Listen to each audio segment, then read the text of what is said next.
morning, friends. I am Pastor Calvin Lindstrom with Christian Education Today.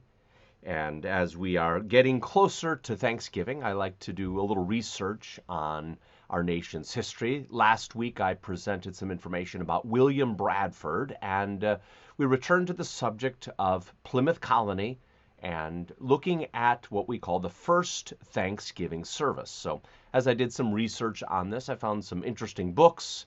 I mentioned a fascinating book that I've been reading last week. But here, let me share from Teen Vogue, of all places, some supposed history of this time. I don't usually get my information from Teen Vogue, but they asked the question, Thanksgiving was the name of the feast of the harvest feast pilgrims and indigenous people shared. They say that's the myth. And then they present this as the fact. Well, pilgrims did share a meal with the Wampanoag people. It wouldn't have been possible without their native teachers, and it wasn't called Thanksgiving either.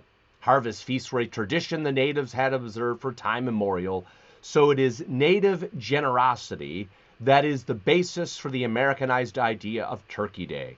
The origins of the holiday's modern name are actually quite grisly. Pilgrims and other European invadors warred with the Wampanoag and other local tribes after they settled in. An official day of Thanksgiving kept in all the churches for our victories against the Pequots was proclaimed by Massachusetts Bay Governor William Bradford in 1637, and it was meant to memorialize the slaughter of about 700 Pequot men, women, and children. Well, this is typical, I want to call it fake history. There's some truth to it. The first pilgrims did not name their meal Thanksgiving. I'll talk a little bit about that. Returning to this Teen Vogue article, they really missed some basic historical facts. William Bradford was not the governor of the Massachusetts Bay Colony.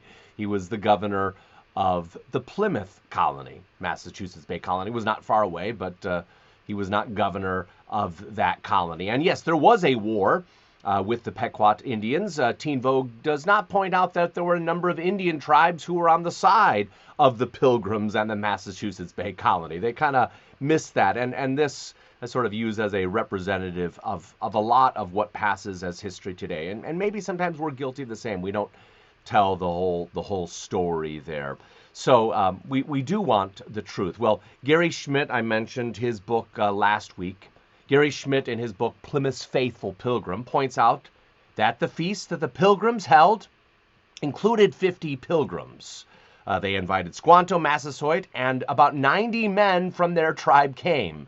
So the feast was not the Indians' ideas. It was the pilgrims' idea. The pilgrims were not planning on such a large group of guests, so Massasoit sent men to go shopping, as it were, for some deer. They brought back 5 deer to help with the celebration. So it was an incredible feast for 3 days, and 10 women, some children, and the servants prepared all of the food. It was like for many of our wives and others in our family. It was a work, but it was also a time of celebration. Now, what do we know about the first Thanksgiving? It is interesting.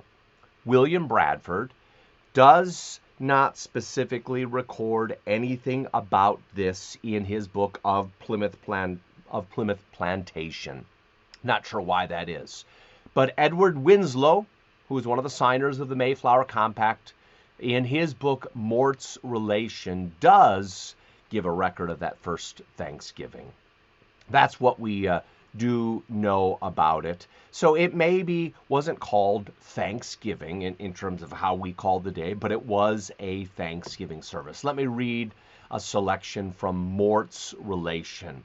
It's possible that William Bradford also had a part in this book. Some say especially in the first part of the book, but Edward Winslow in this book, Mort's Relationship, records this history, and I share it. And God be praised. We had a good increase. Our harvest being gotten in, our governor sent 4 men on following, so that we might after a special manner rejoice together after we had gathered the fruit of our labors. They 4 in one day killed as much fowl as, with a little help beside, served the company almost a week. at which time, amongst other recreations, we exercised our arms, many of the Indians coming amongst us, and among the rest their greatest king Massasoit, with some 90 men, whom for 3 days we entertained and feasted. And they went out and killed 5 deer, which they brought to the plantation and bestowed on our governor and upon the captain and others.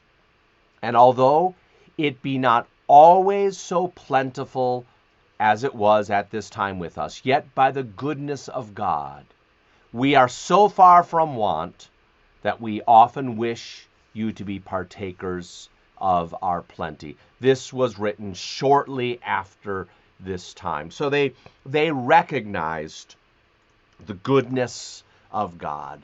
That first Pilgrim Thanksgiving wasn't just following the Indian tradition of Thanksgiving.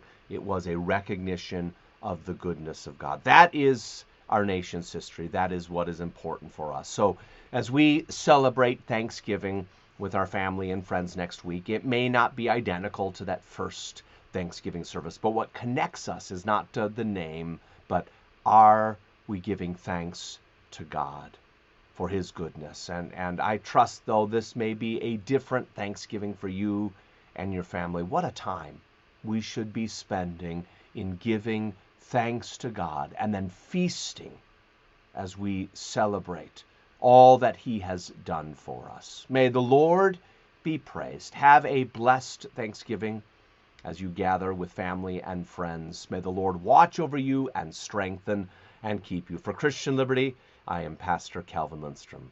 May God bless.